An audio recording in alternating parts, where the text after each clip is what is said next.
आपण आपल्या कोर्ट कचेरी या यूट्यूब चॅनलवर 5 ते 6 वर्षाचा विलंब सुद्धा माफ होऊ शकतो याबाबत व्हिडिओ पोस्ट केलेला होता।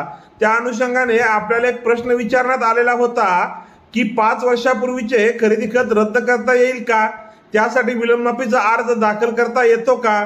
नमस्कार, मी आपला वकील मित्र विशाल गावडे, कोर्ट कचेरी या यूट्यूब चॅनलवर आपले स्वागत आहे। खरेदी खत रद्द करण्याची मुदत ही 3 वर्ष आहे। आपण खरेदी खत रद्द करून मागणीच्या सोबतचा जर मिळकतीचा ताबा समोरच्या व्यक्तीकडून मागत असो, मागणीची मुदत 12 वर्ष आहे।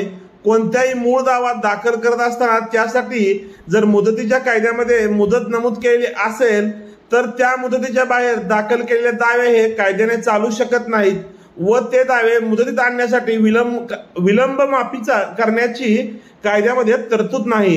व्हिडिओ आवडल्यास व्हिडिओला शेअर करा, कोर्ट कचेरी या यूट्यूब चॅनलला सबस्क्राईब